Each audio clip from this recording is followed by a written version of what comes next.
Excellent. இன்றைக்கி ரொம்ப முக்கியமான ஒரு ஸ்டேட் மேனேஜ்மெண்ட்டை பற்றி பார்க்க போகிறோம். Block, stream and RX dot approach.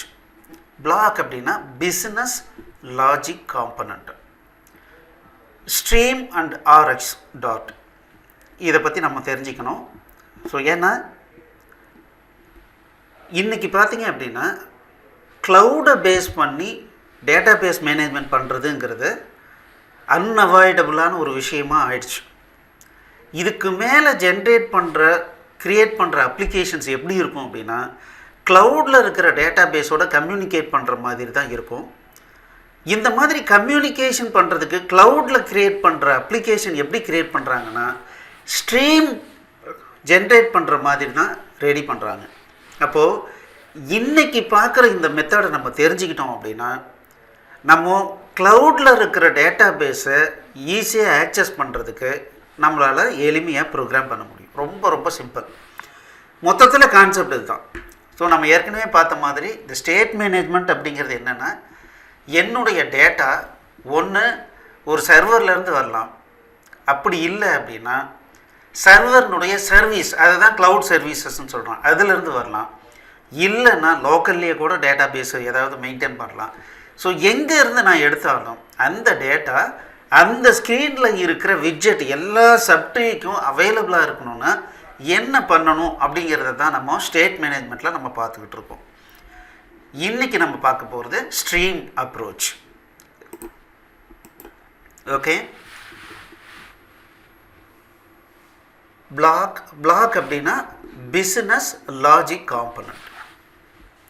Stream and RX dot, இது ரெண்டை பற்றி நம்ம தெளிவாக தெரிஞ்சுக்கணும். இது தெரிஞ்சுக்கிட்டோம் அப்படின்னா இந்த மெத்தட் ரொம்ப ஈஸி. தெரியல அப்படின்னா கொஞ்சம் குழப்பந்தான். முதல்ல இந்த ஸ்ட்ரீம் ஆர்எக்ஸ் டாட் இது ரெண்டும் என்ன அப்படிங்கிறத கொஞ்சம் தெளிவுபடுத்திக்கலாம். ஸ்ட்ரீம், ஸோ முதல்ல இந்த ஸ்ட்ரீமை பற்றி நம்ம தெரிஞ்சுக்கணும். ஒரு கன்வேயர் பெல்ட் இருக்குன்னு வச்சுக்கோங்க. ஒரு கன்வேயர் பெல்ட் இருக்கு, இது எப்போவுமே சுற்றிக்கிட்டே இருக்கும். இப்போ நீங்கள் ஏர்போர்ட்லலாம் போனீங்கன்னா ஒரு கன்வேயர் பெல்ட் இருக்கும்.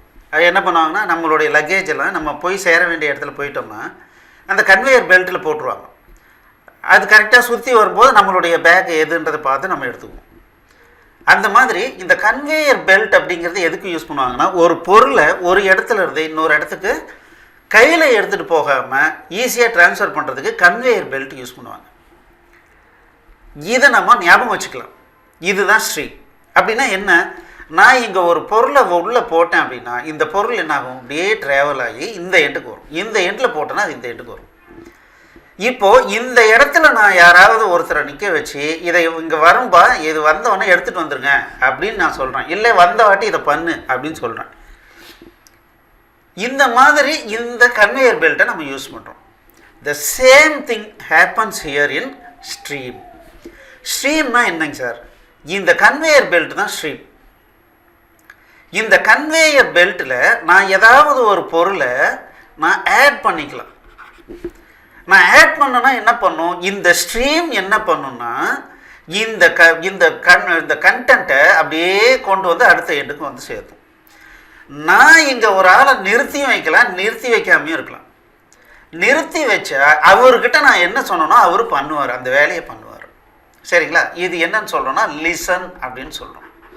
இங்கேருந்து வர்றதை பிடிச்சிக்கோ, பிடிச்சி ஏதாவது ஒன்று பண்ணு அப்படின்னு சொல்கிறோம். சரி, இப்போது ஒரு ரியல் டைமில் பொறுத்த வரைக்கும் இந்த கன்வேயர் பெல்ட்டில் இங்கேருந்து போடுற பொருள் என்ன ஆகும், இங்கே கீழே வந்து இருந்துக்கிட்டே இருக்கும். ஆனால் கம்ப்யூட்டரை பொறுத்த வரைக்கும் இந்த டேட்டா அப்படிங்கிறது மெமரியில் இருக்கிறது. இதில் இங்கேருந்து இங்கே ஒன்ஸ் வந்துருச்சு அப்படின்னா அதை உபயோகப்படுத்திக்கலாம், அப்படி இல்லைன்னா அது டிஸப்பியர் ஆகிடும், அது யூஸில் இருக்காது. அவ்வளோதான். ஸோ நம்ம யாரையாவது நிறுத்தி வச்சு இதை பண்ணுப்பா அப்படின்னு சொன்னால் அந்த வேலையை பண்ணுவோம். நான் எதுவுமே பண்ணலை அப்படின்னா என்ன ஆகும், அந்த டேட்டா இது வரைக்கும் வந்துட்டு எதுவும் யூஸ் பண்ணலையா அது டிஸப்பியர் ஆகிடும், அதுக்கப்புறம் மறுபடியும் அது கிடைக்காது. இவ்வளோ தாங்க ஸ்ட்ரீம் அப்படின்னா, இவ்வளவு தான். ஒரு கன்வேயர் பெல்ட் என்ன வச்சுக்கோங்க. இந்த கன்வேயர் பெல்ட்டை நம்ம என்னன்னு சொல்கிறோம் அப்படின்னா ஸ்ட்ரீம் கண்ட்ரோலர்னு வச்சு சொல்கிறோம்.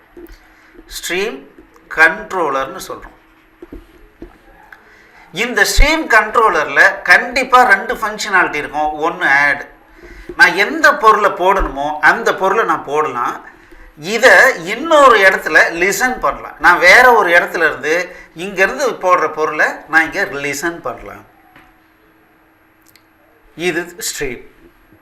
அப்படின்னா ஆர்எக்ஸ் டாட் இது என்னது? ஆர்எக்ஸ் அப்படின்னா ரியாக்டிவ் எக்ஸ்டென்ஷன் அப்படின்னு பேர். ரியாக்டிவ் எக்ஸ்டென்ஷன் இதை தான் என்னன்னு சொல்கிறாங்கன்னா ஆர்எக்ஸ்ன்னு சொல்கிறாங்க. ஸோ இந்த ஸ்ட்ரீமிங் அப்படிங்கிறதே என்ன அப்படின்னா ரியாக்டிவ் ப்ரோக்ராமிங். ஸ்ட்ரீமிங் அப்படின்னா என்னது? Reactive programming. ரியாக்டிவ் ப்ரோக்ராமிங்னா என்னென்னங்க சார்? ரொம்ப சிம்பிளுங்க. Asynchronous programming. அசிங்க்ரனஸ் ப்ரோக்ராமிங் அதை தான் ரியாக்டிவ் ப்ரோக்ராமிங் சொல்கிறாங்க. அப்படின்னா என்ன? எப்போ டேட்டா வரும்னு எனக்கு தெரியாது, ஆனால் வந்தால் என்ன பண்ணணும்னு எனக்கு தெரியும். அப்போது எப்போ வேணாலும் வரும், நான் வெயிட் பண்ணிகிட்டு இருப்பேன், வந்தால் அந்த வேலையை பண்ணுவேன், வேலை முடிஞ்சு போச்சு. ஓகே சரி. அப்போது ஸ்ட்ரீம்னா என்னன்னு தெரிஞ்சிருச்சு. ஆர்எக்ஸ் அப்படின்னா ரியாக்டிவ் எக்ஸ்டென்ஷன் அப்படின்னு சொல்கிறோம். ஸோ இதுக்கு ஒரு சின்ன ஸ்டோரி இருக்குது. இந்த ரியாக்டிவ் எக்ஸ்டென்ஷன் அப்படிங்கிறத முதல்ல உருவாக்குனது யாருன்னா மைக்ரோசாஃப்ட். இந்த கான்செப்டை உருவாக்குனது யார்? மைக்ரோசாஃப்டில் .NET ஃப்ரேம் ஒர்க்கில் ரியாக்டிவ் காம்பனண்ட் அப்படின்னு ஒன்று உருவாக்குனாங்க. ஏற்கனவே ஃபைலில் வந்து ஸ்ட்ரீம் அப்படின்னு ஒன்று வச்சுருந்ததுனால இந்த கான்செப்டை இம்ப்ளிமெண்ட் பண்ணுறதுக்கு பேர் கொடுக்கணும் அப்படிங்கும் போது என்ன பேர் கொடுத்தாங்கன்னா ரியாக்டிவ் எக்ஸ்டென்ஷன் ஆர்எக்ஸ் அப்படின்னு பேர் கொடுத்தாங்க. இந்த ஆர்எக்ஸ் ரியாக்டிவ் எக்ஸ்டென்ஷன்றது என்ன சார் பண்ணுது அப்படின்னா இந்த ஸ்ட்ரீம் என்ன பண்ணுதோ அதே தான் இந்த ரியாக்டிவ் எக்ஸ்டென்ஷனும் பண்ணுது. எக்ஸ்ட்ரா ஒன்றும் பண்ணல, ஆனால் இதை விட கொஞ்சம் அடிஷ்னலாக சில வேலையும் பண்ணுது. ஒரு சில வேலைகளும் பண்ணுது. அதனால் என்ன பண்ணாங்க அப்படின்னா டார்ட்டில் ஸ்ட்ரீம் அப்படின்னு ஒன்று இருக்குது. இந்த ஸ்ட்ரீம் மேலே இன்னொரு கோட்டிங் கொடுத்தாங்க. அந்த கோட்டிங் தான் என்னென்னா RX dot reactive extension dot அப்படின்னு சொன்னாங்க.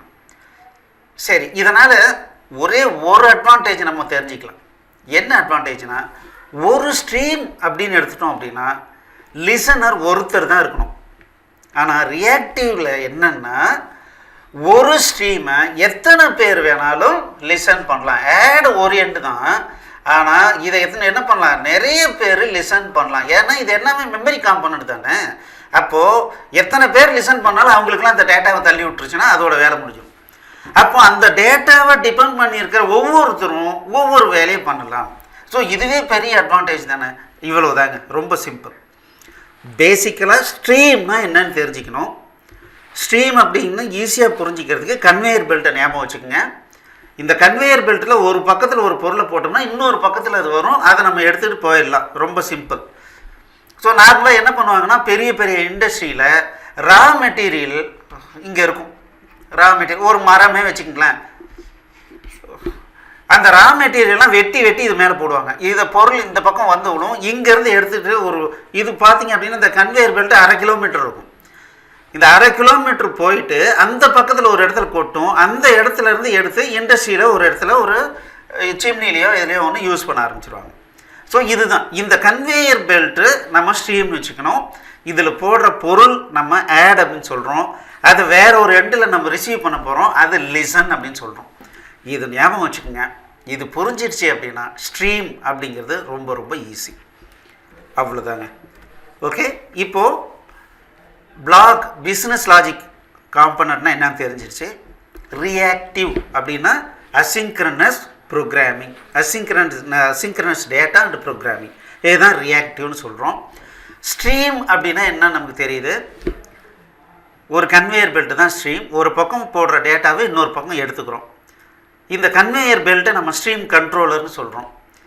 இதை இன்னும் கொஞ்சம் இம்ப்ரூவ் பண்ணி இம்ப்ளிமெண்ட் பண்ணது தான் என்னென்னா ஆர்எக்ஸ் டாட் ரியாக்டிவ் டாட். இதில் இதே ஸ்ட்ரீம் பில்டர் தான் என்னன்னு சொல்கிறோம், பிஹேவியர் சப்ஜெக்ட்னு சொல்கிறோம். பிஹேவியர் சப்ஜெக்ட்னு சொல்கிறோம். பட் மொத்தத்தில் அண்டர்லைங் கான்செப்ட் ஒன்று தான். அடுத்தது ஸ்ட்ரீம் பில்டர். எப்படி லிஸ்ட் வியூ பில்டர் இருக்கோ அதே மாதிரி ஸ்ட்ரீம்லேருந்து எப்போ டேட்டா மாறுனுச்சுனாலும் அதை எடுத்து ரிஃப்ரெஷ் பண்ணுறதுக்கு நம்ம என்ன பண்ணலாம், ஸ்ட்ரீம் பில்டரை யூஸ் பண்ணிக்கலாம். சரி, இப்போ முதல்ல என்ன பண்ணலான்னா டெமோ பார்க்கலாம். இப்போது இந்த டெமோவில் என்ன பண்ணியிருக்காங்கன்னா ஒரு 4 பேரை லிஸ்ட் பண்ணியிருக்காங்க. இந்த இடத்துல அப் ஏரோ இருக்குது, டவுன் ஏரோ இருக்குது. இப்போது இந்த இடத்துல ஜேம்ஸ் மெக்கர்ட் அப்படின்னு ஒரு பேர் இருக்குது. நான் இந்த அப் ஏரோ கிளிக் பண்ணேன்னா இந்த பேர் இங்கே வந்துடும், பிரையன் ஜான்சன் கீழே வரும். பார்க்கலாமா? இங்கே பாருங்கள், இவர் மேலே போயிட்டார், இவர் கீழே வந்துட்டார். அதே சமயத்தில் கீழே பார்த்தீங்கன்னா ஒரு மெசேஜ் வந்துட்டு போகும். இப்போ மறுபடியும் இந்த ஜேம்ஸை வந்து மேலே நவுத்துறேன், கீழே பாருங்கள் மெசேஜ் வந்துச்சு. இப்போது ஒரு ஆக்ஷனுக்கு ரெண்டு யூசர் வந்து ஒரு முறை கிளிக் தான் பண்ணார், ஒரு ஆக்ஷன் பண்ணார். அந்த டைமில் இங்கேருந்து பட்டன் மேலே மூவ் ஆச்சு, இந்த மெசேஜ் மேலே மூவ் ஆச்சு. அதே சமயத்தில் கீழே என்னாச்சு, ஒரு மெசேஜ் பாப்பப்பில் வந்துட்டு போச்சு. ஸோ இது எப்படி பண்ணாங்க, ஒரு ஆக்ஷனுக்கு 2 டிஃப்ரெண்ட் ஆக்டிவிட்டி எப்படி பண்ணாங்க, இது ஸ்ட்ரீம் வச்சு பண்ணாங்க. எப்படி பண்ணாங்கன்றதை நம்ம பார்க்கலாம். ஸோ முதல்ல நம்ம ஹை லெவல் வியூக்கு வந்துடலாம்.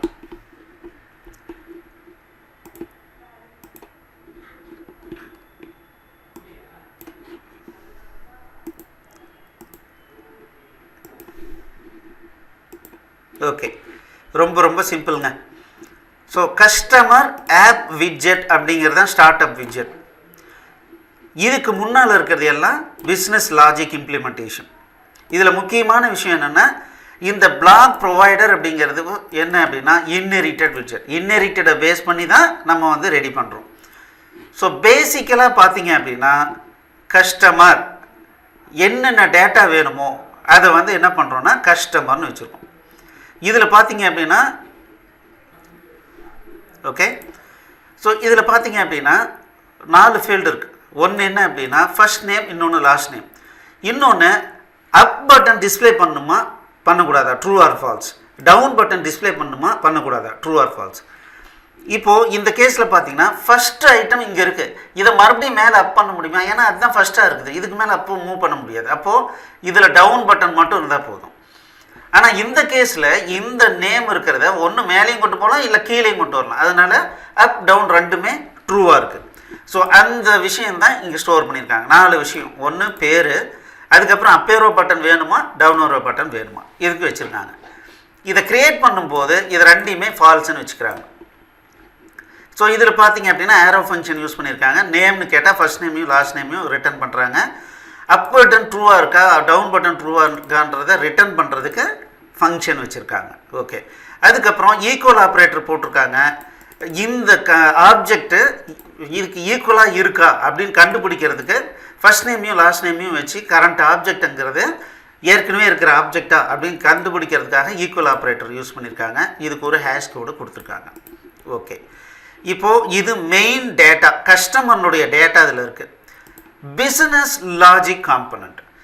ஸோ பிஸ்னஸ் லாஜிக் காம்பனண்ட் அப்படின்றது என்னென்னா, இது ஒவ்வொன்றும் ஒரு கஸ்டமர், பட் பிஸ்னஸ் லாஜிக்ன்றது என்னென்னா இதை ஒரு லிஸ்ட்டாக டிஸ்பிளே பண்ணி இதை மேனேஜ்மெண்ட் பண்ணணுன்றது தான் பிஸ்னஸ் லாஜிக் காம்பனண்ட்.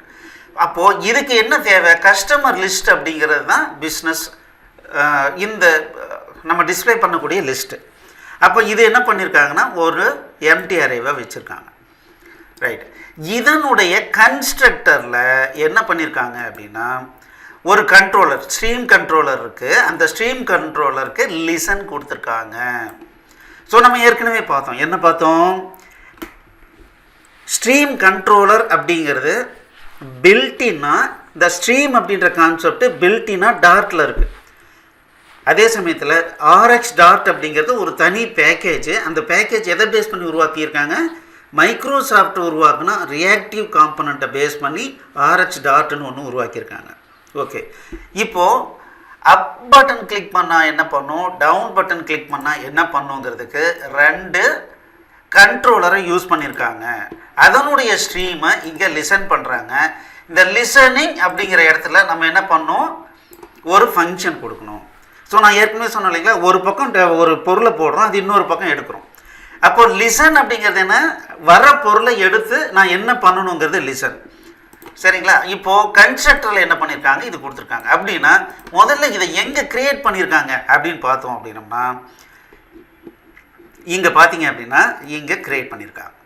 ஸோ இங்கே என்ன பண்ணியிருக்காங்க, ஸ்ட்ரீம் கண்ட்ரோலர், 2 ஸ்ட்ரீம் கண்ட்ரோலரை க்ரியேட் பண்ணியிருக்காங்க. ஒன்று என்ன அப்படின்னா அப் ஆக்ஷன் ஸ்ட்ரீம் கண்ட்ரோலர், இன்னொன்று என்ன டவுன் ஆக்ஷன் ஸ்ட்ரீம் கண்ட்ரோலர். ஓகேங்களா? இதை ரிட்டர்ன் பண்ணுறதுக்கு என்ன பண்ணியிருக்காங்கன்னா அப் ஆக்ஷன் டவுன் ஆக்ஷன் சொல்லிட்டு 2 ப்ராப்பர்ட்டியை போட்டுக்கிட்டாங்க. அப்போ என்ன ஆகுது அப்படின்னா இந்த ஸ்ட்ரீம் கண்ட்ரோலருக்கு நான் என்ன பண்ணலாம், ஒரு பொருளை ஆட் பண்ணிக்கலாம், அதை நான் லிசன் பண்ணிக்கலாம். ஸோ இந்த ஸ்ட்ரீமுக்குள்ளார எப்போ டேட்டா வந்தாலும் எனக்கு லிசன் பண்ணணும் அப்படிங்கிறத என்ன பண்ணியிருக்காங்க, கன்ஸ்ட்ரக்டரில் கான்ஃபிகர் பண்ணிட்டாங்க. சரி, இப்போது பொருளை எங்கே ஆட் பண்ணுறாங்க அப்படிங்கிறத நம்ம பின்னால் பார்க்கலாம். சரி, இப்போ என்ன பண்ணியிருக்காங்கன்னா டிஃபால்ட்டாக ஒரு லிஸ்ட்டை க்ரியேட் பண்ணிட்டாங்க, யூனிட் கஸ்டமர் லிஸ்ட்டு.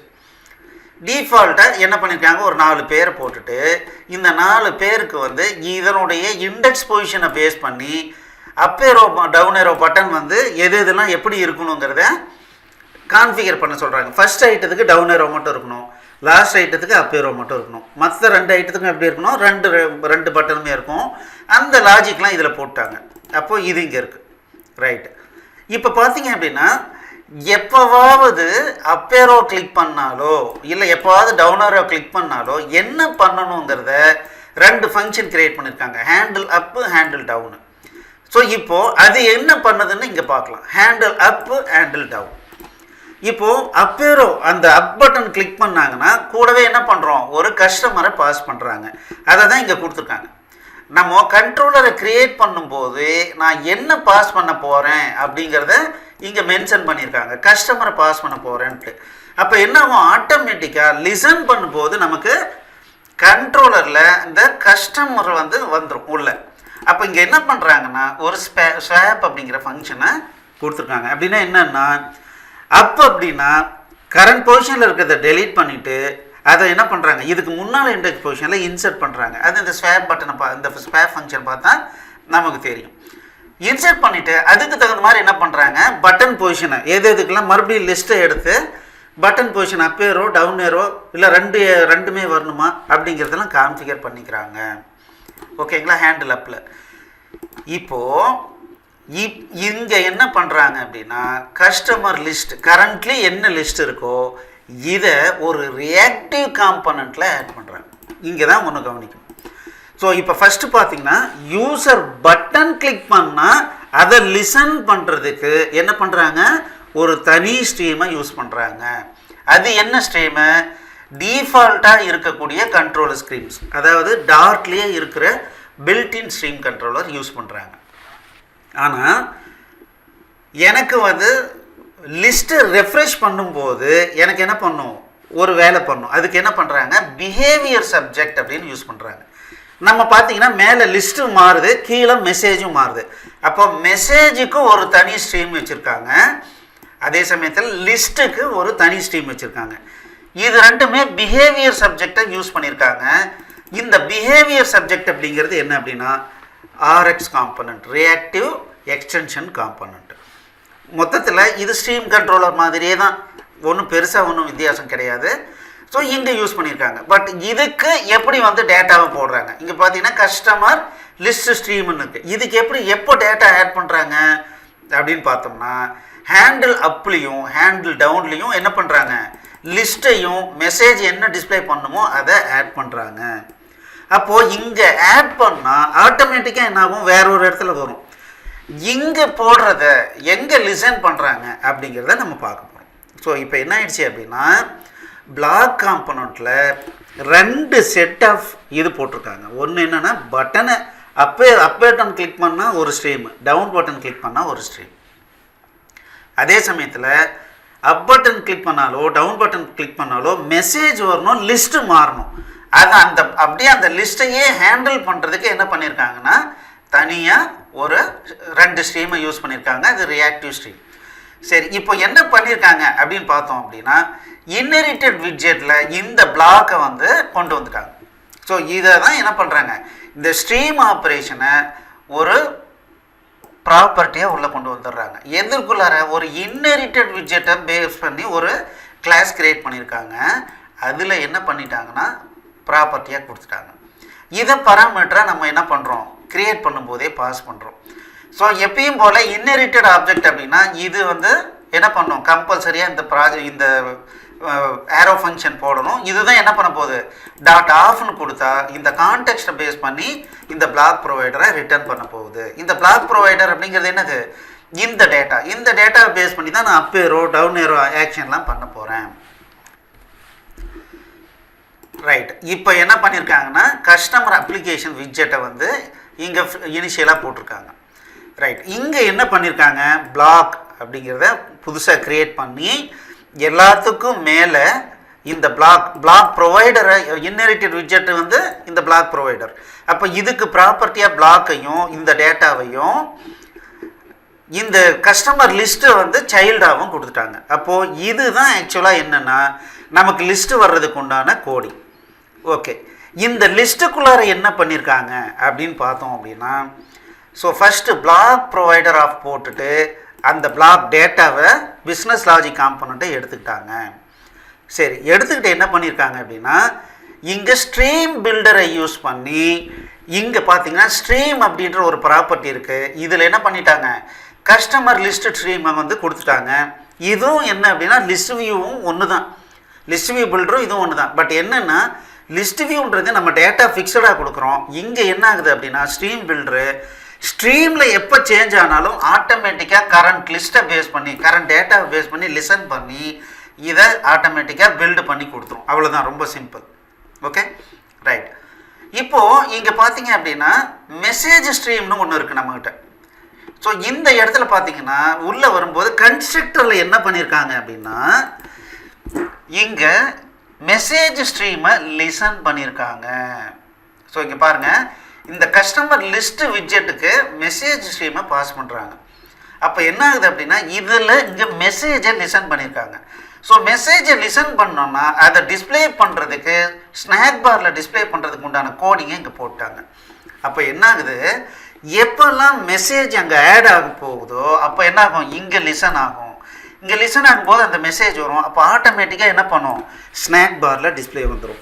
அதே மாதிரி இங்கே என்ன பண்ணியிருக்கோம் அப்படின்னா இந்த ஸ்ட்ரீம் பில்டரை யூஸ் பண்ணியிருக்கோம். இந்த ஸ்ட்ரீம் பில்டரில் ஸ்ட்ரீம் அப்படின்ற ப்ராப்பர்ட்டிக்கு நம்மளுடைய கஸ்டமர் லிஸ்ட்டு ஸ்ட்ரீமை பைண்ட் பண்ணிட்டோம்.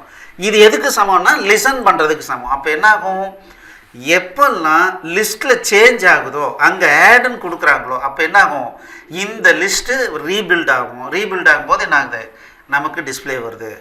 அப்போ என்ன ஆகுது அப்படின்னா நான் இந்த இடத்துல அப்போ கொடுக்கும்போது இந்த என்டையர் லிஸ்ட்டும் ஒரு காப்பி அப்படியே அந்த கன்வேயர் பெல்ட் வைக்கிற மாதிரி வைக்கிறாங்க. அங்கே வைக்கும்போது ஆட்டோமேட்டிக்காக அந்த ஸ்ட்ரீம் பில்டர் என்ன பண்ணுது, அந்த புது லிஸ்ட்டை எடுத்து ரெஃப்ரெஷ் பண்ணும்போது நமக்கு என்ன கிடைக்குது, நமக்கு இந்த ஆக்ஷன் கிடைக்குது. அதே சமயத்தில் கீழே என்ன ஆகுது, மெசேஜ் வந்துடுதுங்க. Very very very simple. இது ஃபஸ்ட்டு எடுத்தோடனே புரிஞ்சிக்கிறது கொஞ்சம் சிரமமாக இருக்கும். பட் இந்த நான் சொன்ன கான்செப்டை நீங்கள் வந்து கரெக்டாக அந்த மெத்தடில் புரிஞ்சிக்கிட்டீங்க அப்படின்னா இதை ஃபாலோ பண்ணிங்கன்னா கண்டிப்பாக உங்களுக்கு புரியும். ஒரு 2 to 3 hours கூட ஸ்பெண்ட் பண்ணுங்கள். ஒவ்வொரு கிளாஸில் இருக்கிறதையும் கரெக்டாக புரிஞ்சுக்கிங்க. கண்டிப்பாக உங்களுக்கு ஈஸியாக புரிஞ்சிடும். இது ஏன்னா இதில் இன்னொரு பெரிய அட்வான்டேஜ் இருக்குது. பேசிக் கான்செப்ட் இவ்வளோ தாங்க. புரிஞ்சுக்கிட்டோம்னா இந்த கோடை காப்பி பண்ணி நம்ம ரீயூஸ் பண்ணிக்கலாம். ஃப்ளட்டர்னுடைய பலமே இதுதான். ஸோ இதை ஒரு முறை புரிஞ்சிக்கிட்டு பார்க்காம பண்ணி பாருங்கள். All the best. தேங்க்யூ.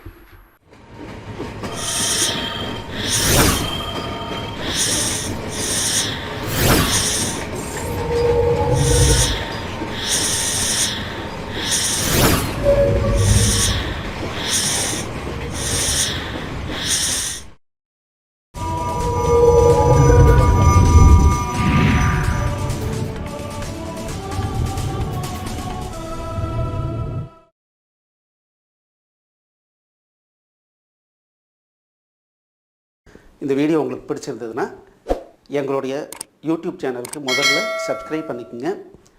இந்த வீடியோவை லைக் பண்ணுங்கள், ஷேர் பண்ணுங்கள். மேலும் இந்த யூடியூப் சேனலில் பார்த்தீங்க அப்படின்னா நிறைய கோர்சஸ் போட்டிருக்கோம். நீங்கள் என்ன பண்ணலாம் அப்படின்னா எங்களுடைய வெப்சைட் அட்ரஸ்க்கு வந்தீங்க அப்படின்னா அதில் ஃப்ரீ கோர்சஸ் அப்படின்னு சொல்லிட்டு எல்லா யூடியூப் கோர்சஸையும் லிஸ்ட் பண்ணியிருக்கோம். உங்களுக்கு பிடிச்ச கோர்ஸை நீங்கள் வந்து ஸ்டார்ட் பண்ணி ப்ளே பண்ணலாம். நன்றி.